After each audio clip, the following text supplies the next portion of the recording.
Welcome back to the Art Inside the Craft podcast. I'm your host, Jeremy Glazier, and this is episode number 18. Today's guest is an incredible writer, poet, and musician, Noah Lekas. Noah's work first caught my eyes and ears when our mutual friend Scott Rosenbaum of the Sidemen documentary mentioned his work to me, and he was not wrong.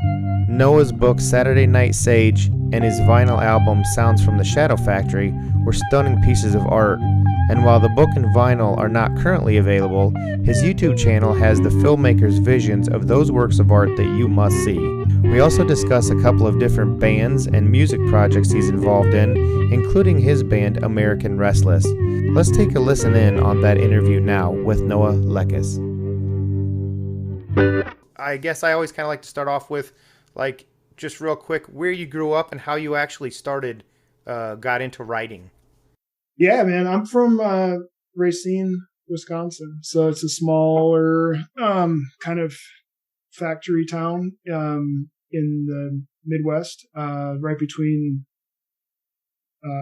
Milwaukee and Chicago. So kind of in the kind of Rust Belt corridor there. And I got into writing. I mean, I really got into like punk literature. And I think that was probably the thing. The first poetry stuff I ever got into, was like Dylan Thomas and stuff, like kind of more like your main, I don't know if Dylan Thomas is mainstream exactly, but you know what I mean? It's in the poetry world, he would be considered like, it's like getting into the Beatles, you know what I mean? It's kind of a good first step. But yeah, I got into that stuff. That was like middle school, really, like, maybe seventh grade. I think seventh grade is when I had my mind blown by like punk music and stuff. Wow. You know? And so, yeah, that kind of stuff. I got really into William Burroughs and like the kind of like the Beat Generation kind of stuff. And, meanwhile, getting really into kind of punk music via Nirvana, Kurt Cobain, Sonic Youth. Like at the time, I mean, I don't know if you think about it as much now. But at the time, like those bands were really art bands, they were really like, they put a lot of, painting and abstract art. Like I can remember going to Barnes and Nobles and buying an abstract expressionism book and then walking over to Best Buy and buying like a Sonic Youth album. And that didn't seem, that's cool. That didn't seem abnormal to me at 13 years old. That seemed like, yeah, this is like, if you're going to be into Sonic Youth, you better learn about abstract. Sure. It's like, it just kind of seemed like it went with it. So that was kind of the gateway. And then actually writing though, man, it's like song lyrics and stuff, but I also I was really into Sunny Day Real Estate and like Jeremy Enoch. There was like this legend that Jeremy Enoch like didn't write lyrics. He just like went to the studio. It's probably not true at all. I mean, I would love to ask him someday, but there was like this like urban myth or whatever that he just like showed up and like mumbled lyrics, and that was like that. Wow. So like we all kind of like, and like you couldn't really, a lot of like the noise rock stuff and everything, you couldn't really understand the lyrics anyhow. So like, I don't think I really got into lyric writing until maybe high school, but that was the first thing. It's like songwriting and lyrics. And then, I ended up getting a job writing some music reviews when I was in college. So, I mean, maybe I was 20 years old maybe. And then, so I was doing that. And then, everything just kind of, if you play in bands and you can write, you end up writing album reviews and you end up writing bios and press kit stuff. And then somebody asks you to write a website. And it just kind of, at that time, and at that time too, it's like year 2000 or something. So it's not, everybody's not like thinking about how to market themselves yet. You know what I mean? It's like social media hasn't completely turned us all into like advertisers. So, people would still ask you for help, Now they'll just be like, yeah, my band's got 1,000 more followers than you. So I don't need your help. You know what I mean? Right. Like, yeah, you're right. You don't. You have a bigger following than I do, so you're That's obviously funny. better at it. Yeah. And did you, so then right around that time's when you also started picking up guitar? Oh, I started playing music earlier on. So Mm. my dad's a musician, and so I started playing music when I started on drums. Actually, I started Oh, playing no drums kidding. like in third grade or something, Mm. like really early. And then I did that for a few years, and then drumming was hard because you like as a kid, like if you don't have someone to play with, it like just felt prohibitory, Uh, like needed someone to play with to play drums. And right. so which you don't, but that's how it felt, and then so I got into guitar because my dad plays organ. He's like a Hammond B3 player. Oh, cool. So I couldn't play that because then I'd have to compete with him, right? So Right. I picked the guitar, and then just fell in love with it. I still do. I love guitar. Like, I just think it's the coolest. I think it's the coolest instrument that's ever existed. I just love it. So became an obsession, and then yeah. So I started playing out like shows when I was about 13. So like whatever that is, 8th grade. Mm. I started playing out, and then yeah, never stopped. Yeah, it Just kind of kept feels going. like with guitar, it seems like the older you get, the more you play, the more you can kind of express yourself. I Yeah, don't know if that makes sense. Like it's like you can copy somebody's guitar solo note for note, or you can, kind of strum along. But once you start playing stuff and you're like, oh yeah, you get repeating themes come through in your music. I think that's kind of cool. totally. Yeah. Well, you get like a vocabulary, Right. so you end up going like, well, this is how I say this. And then you start to kind of build up that lexicon on the instrument. And then it becomes really fun. And writing, the same as music, the same as poetry, all these things, I always liked things that I could do. Like, I didn't need permission. I didn't Mm. need someone to ask me to be in their band. I didn't need I didn't need to be like the coolest kid or be the most talented or the most articulate to be able to make the art that I wanted. I just could figure out how to do Do enough it. of it to do it. And so that was kind of what motivated me, was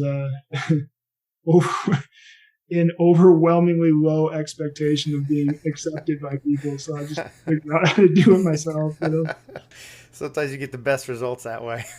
Yeah. Well, I think everyone who does art for any prolonged period of time, it's not just like a passive, which is it's a beautiful, like, I envy people who have been able to like passively engage with art Mm. and be productive and satisfied and not be consumed by doing it. Like that's like it's a very enviable position to be in. Sure. Yeah. To just enjoy it, and that's so beautiful, and that's what it should be. It should just be enjoyable, but like it just wasn't wired that way. Like, I had to figure out how to make everything I did had to be some sort of art, Mm. like at least in my own head, even if Yeah. another person's like, yo, that shit's terrible, it's not art. Like, okay, but in my head, I was reaching for something that like Something. Yeah. That's cool. creative. So Yeah. And like we've talked about this before, but the first time I ran across you was through our mutual friend, filmmaker and drummer Scott Rosenbaum. oh Eh, yeah, that's right. Scott. And Yeah. uh, and so the work he did with you on Out of the Storm Drains was just, I mean, that was so crazy. It was cool stuff. I Um, love that video. Yeah, he did such a good yeah, job. He's just a cool dude, man. yeah. I don't know how else to say it. Like, He's always just involved in so much crazy cool stuff. he definitely hustles. Like he's always pushing for the next like the next cool thing. So yeah, it was awesome. I had heard about him from a friend. We had a mutual friend, and a guy whose name is also Scott, and he had told me like, oh yeah, there's this dude, like you should meet him, like you guys are into a lot of the same stuff. And I was just like, well, who is he or whatever. And then he was like, well, he's the guy who did Sidemen. Sidemen. Yeah. And I was like, what? You know that dude? And then he was like, yeah, man, you should talk to him. I was like, well, yeah, I should talk to him, because I love that stuff. Like, like that Chicago era blues. Like that's some of my favorite music. So I like that film a lot. And so we got talking and, yeah. Yeah, that's cool. Funny because he said the same thing about you. He's really? Hey, do you know Noah? I'm like, no. He's like, oh, you got to talk to him. He's into so much cool stuff. I was like, all right. Yeah, that's funny. The game of yeah. Telephone. Yeah. It's awesome though. Yeah, he's a good dude, man. He's got he has done some cool stuff. He's got stories too, man. He's a good conversation off the record. Oh yeah. Sure. Well, that was kind of what led me into. I wanted to talk a little bit about the album Sounds from the Shadow Factory, and then the book Saturday Night Sage. Just kind of talk about that project a little bit, how that came to be, and how it evolved into the films that ended up coming out of that. Oh yeah, well, or the video pieces, I should say. Yeah, it all started with. I mean, they're kind of mini films, Yeah. I mean, it started with the book. I had written what we call like a chapbook, like not quite a full length poetry collection, but it was like a pretty healthy, maybe it was 50 pages or something of poetry. And I had done that when I was younger. And I kind of threw it in the drawer, and it kind of wasn't that good. Like it was okay. You know what I mean? Like, and there was some stuff that survived, but a lot of the best stuff got turned into songs. And so I kind of cannibalized it. Oh. So I had been sort of through the process of trying to like put together a cohesive poetry collection, and not successfully, but successfully in the way of like, I figured out what I don't like. Or maybe what I don't want mine to be, right? Because I don't really dislike certain things when other people do them. It's just that's not what I was wanting to do. Because like the older version, it was more of like just it was more like you take everything in the shoebox and stuff it in a book, right? Like there wasn't there was maybe themes of but like grandiose like young person themes of like existence or something, I mean, just like there like wasn't clear themes that I thought I could add any perspective to.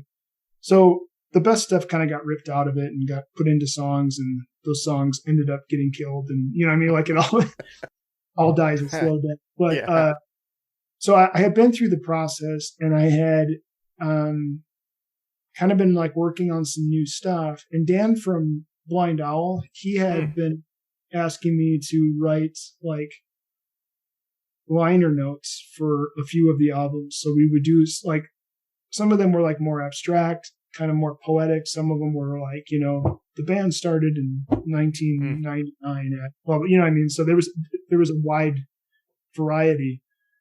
And I was like, hey, I have this thing I'm working on, and like, I think maybe it could be cool for Blind Owl. And then he was like, well, he got really into this idea of like having like a writer on the label, right? Because he was like, he was really interested in, I don't know how to say exactly, but Dan's like one of these guys where he's like, he is passionate about creativity. Like I can't really stress that strong enough. Like, if he gets excited about a creative idea, like he's all in, he will champion you. He's he's a strong supporter. And he's just a wildly creative person. He's got 100 things he's doing all the time. He's always working on something. So, we sort of, this idea of like sort of rock and roll attitude in writing, like it's obviously not a new idea. I mean, there's been a whole legacy of like sort of writers who move between, rock and writing, right? Sure. So it's not exactly like a new invention, but he was really interested in having something like that with the label. So I was working on this series of writings that a friend of mine, Donald Grosskost, he is an abstract painter and a beautiful painter. Like I love his work. And just so happens to be a very dear friend. And so he was sending me some photos of some of his new series. I mean, this is 5 years ago now or something, but he was sending me some photos of his, of what at the time was his new series. And I was like, man, I just want to like write a whole thing just based on your painting. And he's like, well, do it. Like, go ahead. So I ended up writing 10 of them. Wow. Based on his paintings. And those, I think 8 of those are in the book. Ah. So that became the real spark of like, so Dan was excited about doing something writerly on the label. Donald had this new series of work that ignited a certain storyline for me. And then it just so happened those two things happened pretty much at the same time. So I was working out a bunch of new pieces. So like Steamroll the Sky and some stuff like that. The Bones of Wise Men Crucified My Feet. Like a bunch of those types of pieces are all inspired by Donald's paintings. But then other pieces like The Word or like Out of the Storm Drains, those are just ones that like are kind of about the story that is Saturday Night Sage. So it's not all off the paintings, but like some of the meatier ones definitely. And the actual poem Saturday Night Sage didn't come from the paintings. That was just something you had. Yeah, that was just something I had. And well, I wrote it for the book, but it was an idea that I've been kicking around for, I don't know, a decade. So not the title though. Once I had the title, and that's kind of how I work, is like I get the title and that's how I know that the idea is good enough to do. Usually, like you won't catch me working on too many pieces that are like untitled. You know what I mean? Like it's like normally like I'll think about it till I have that pinpoint. And then once I have that pinpoint, I'm like, well, this is what it is. It's Saturday Night Sage. Okay, what is a Saturday Night Sage? And then it's like, then the world it kind of explodes for me and I can climb inside of it and start writing, you know? Oh, that's a very cool process. But then the record, the record happened because Dan and I were just being honest with ourselves. And we're like, nobody reads, like, nobody wants a book. Like, so what the hell are we going to do? And Dan was like, well, would you do recordings? I was like, well, look, man, I really like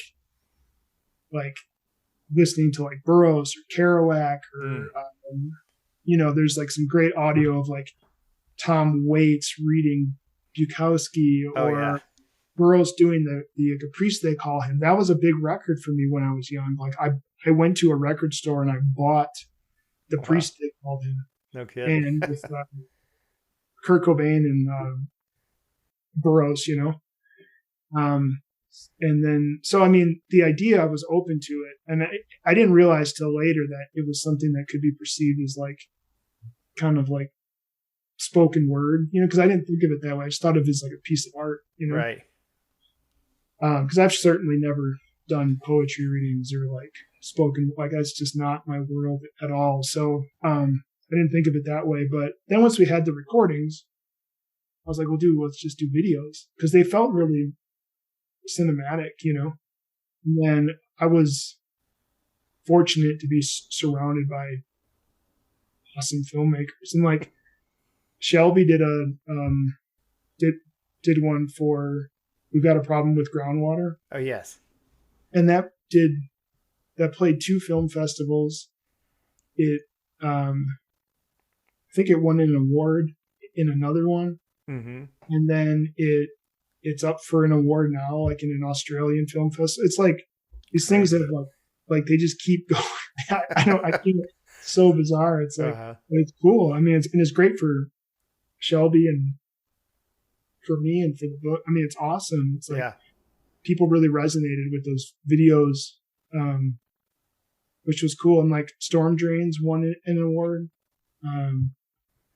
and something else did too. But anyways, yeah, it was really, really cool, man. It was like, it was just a cool process. So definitely want to do that again for future projects. Like just kind of have it spiral up, you know? Yeah. And then, and then Dan just like, well, dude, let's do vinyl.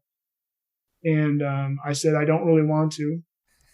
He's like, nah, man, let's not. And then he was like, well, then he worked out the arrangement to do the track with Ethan and Rain, and so the Saturday Night Sage track came together. And when that came together,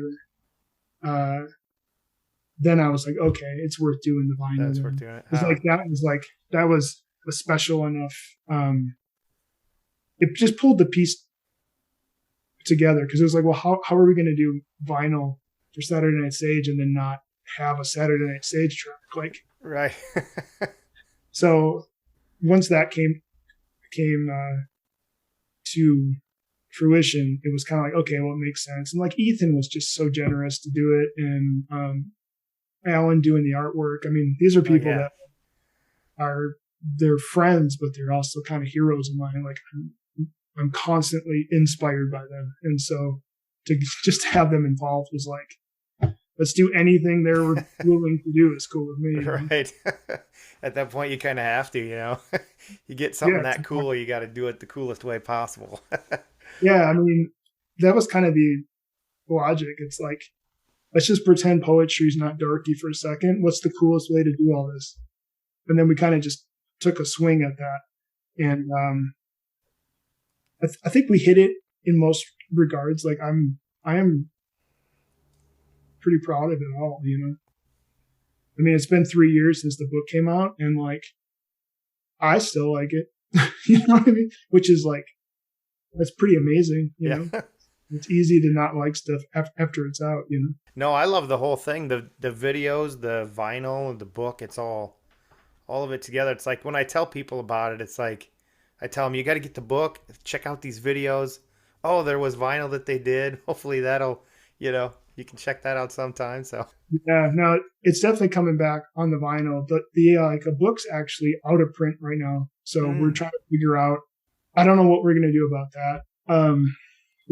We might, I don't know. It's a bigger conversation. That's probably not fit for a podcast, but it's just figuring out the logistics of, it's different with books than it is with records, as far as getting them out and getting them places and getting them, what I mean? Sure. It's like just a different process. And so just figuring out what would make that worthwhile. But yeah, it's actually out of press now. So if you got one, you got one. If you don't, you don't. Okay. So, so about that, really the only other thing that I was going to say is that, and I said this to you of our last conversation, is that, I feel like some of the sounds from the Shadow Factory kind of take on like a heightened and urgent feel when you're listening to them with the music. And so when you were in the studio, is that kind of how you envisioned them, like when you were writing them, or because the music was there, did it kind of just come out that way? You know what I mean? Like, oh yeah, no, it definitely changed it. I mean, in intentionally so. So when I write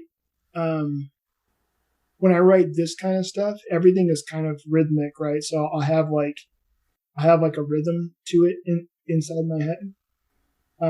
Almost like you would set up like a joke, like a punchline is like bop bop bop bop bop bop. It's like you have to like, there's like a rhythm, and that's just for this type of writing, that's what I like. So I try as hard as I can when I'm writing poetry to not care if anybody likes it. Like I try really hard to just go like, this is what I would want to read. Sure. And so, or this is just what I want to read right now. So I'm writing it down so I can read it, right? Like I really try hard to do that. Now, once I do that, I do go in and I edit to try to not be obtuse, right? Like, but I don't necessarily edit for like digestibility. I would just more like edit for, I kind of just want it to be what it is. Like if you're playing music, like you could sit down and write out a solo and it's going to be like a more coherent solo probably. Right. Or you could just wing one. And if you just wing one, there's going to be something in it that is kind of fun, but it's also like probably not going to be not gonna be perfect. yeah, yeah, just like as formally, correct or something. So I try really hard when I'm writing this kind of stuff to like not turn it into all other kinds of writing, because all other kinds of writing is like if you write a novel or a short story, or you write like an article, an essay, anything, like you have to. The burden of clarity is always on the speaker, right? So like It's up to the audience to understand you. It's up to you to be clear enough that people understand you.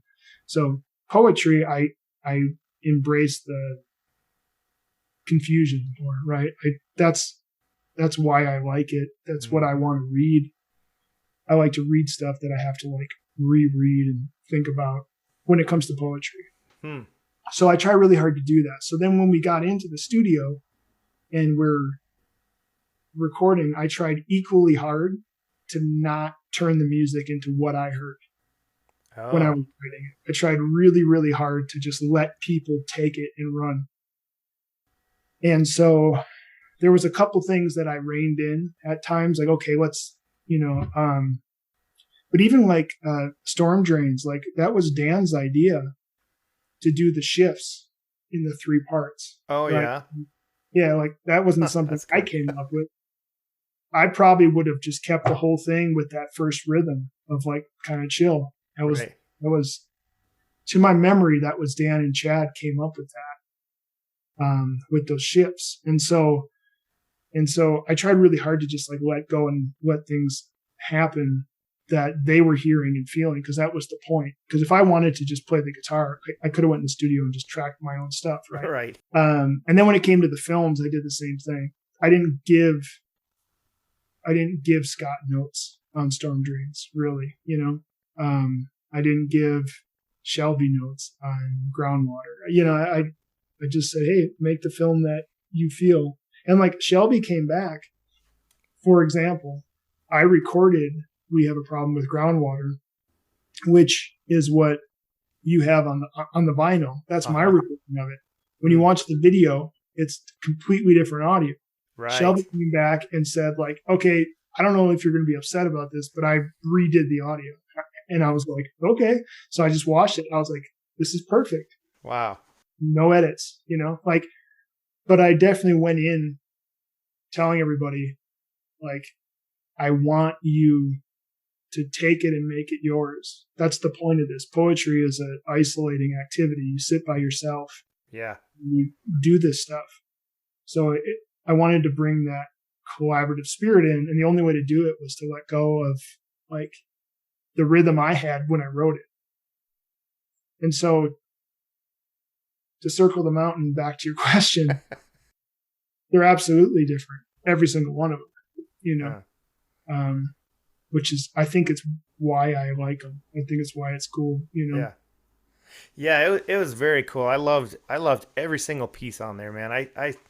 I put that thing on and spin it at least once a week. That's awesome. Whenever I'm doing something, I'll just put it on and spin it. It's so cool.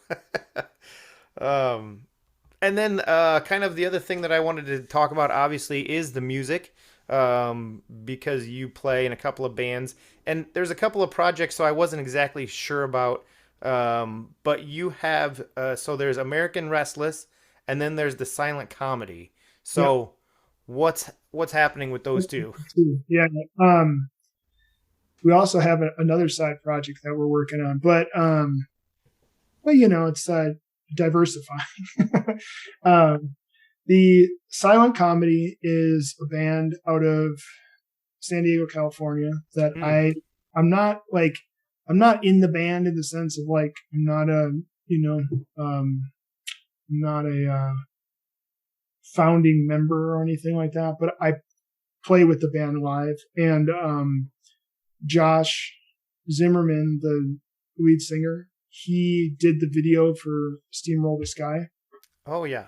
And Jer from the silent comedy worked on the Empty Your Pockets, Lord.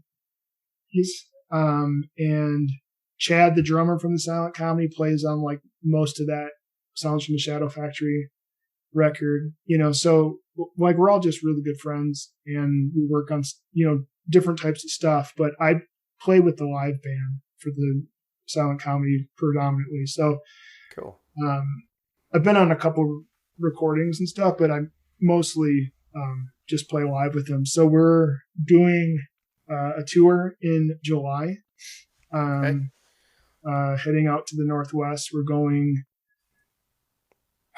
to Under the Big Sky Festival in Montana, which is like there's all kinds of people playing. Okay. And like just a lot of cool bands are playing. And so we're headed back there this year and then kind of doing some dates throughout Seattle and Portland and stuff. And then there's some other regional shows in the works that I don't have confirmation on, so I can't so I can't share that right now. But that tour in July is definitely happening, and the Silent Comedy is putting out a new EP. Okay. Of stuff that they've written and they've recorded, and I've heard the rough mixes of that, and it sounds very, very good. So I think people are going to dig that one. And I'll be at the shows playing, so that should be fun. And then American Restless is sort of my project with my friend Ian. I've known him pretty much my whole life, and so we have played together off and on since we were. The first show I ever played when I was 13 was with Ian. So No kidding. So we have known each other for forever. So that band's kind of bluesy, rockabilly, grunge, punk kind of band. It's just, kind of straight ahead guitar music and cool. Lots of fun. And we're recording a full length record this year. So, nice. I've barely got, I'm kind of, I have a lot of work to do for that project right now, but we have an Instagram page that has barely anything on it. But we're going to go cut that record. And a friend of mine, Arjuna, is playing drums, who's also from my hometown. So we're all Racine guys. That should be really, really cool.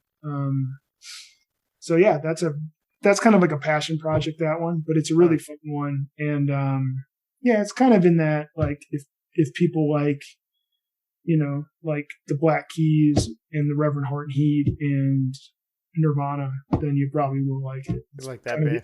In that power trio kind of fuzzy guitar land, Cool. Yeah, that's cool. I've been following along with everything, and I just wasn't exactly sure how involved you were with all of it and what was happening. So that's very cool. I'm glad. Yeah. So the cliff notes are: I play with the Silent Comedy live. American Restless is my band that I'm working on, and Sounds from the Shadow Factory is getting repressed. And I'm working on my next book right now, but it's not anywhere close to being done. So I'm not going to talk about it too much, but it's a novella / novel. So it's actually fiction. It's not more poetry right now. Okay, cool. And then I don't know when I'll do another poetry book. It'll happen when I have an idea that like is as solid as Saturday Night Stage was. I'm not somebody who like really journals, Oh yeah. So I don't sit and just like write my feelings out normally. So when I write poetry and stuff, I'm writing it to write something. I'm not like just kind of spitballing and then like, oh, well, that's cool. Like it's not really how I work on stuff. And I think it's just because my day job's writing. So like sitting around and just like writing to write is not fun. Well, it would be fun. You know what I mean? Like it would be fun. It used to be fun, It's a time game right now. It's just the exploratory time is just so, especially 2 years into the pandemic and stuff. It's just, like it's just not a lot of extra. I don't know about most people, but for me, the pandemic didn't create a lot of extra art time. Like it wasn't like I all of a sudden had like nothing to do. It was like everything just got harder. It got harder to do it, and so kind of took more time, and so. But who knows? Hopefully, we're on the home stretch here. I don't. Thank you again to Noah for taking part in this interview and sharing some of his story with us, while also diving a little deeper into his creative process. You can follow Noah through his social media pages or his website, noahclekas.com. Keep an eye on Blind Owl Records as well for any updates to a possible re-release of Saturday Night Sage and Sounds from the Shadow Factory. You'll find links to all of Noah's pages on the podcast description and his YouTube channel as well. Stay up to date with my various projects at Black Cat Bone Productions, and thank you all for listening. Stay tuned, and I'll catch you all down the road.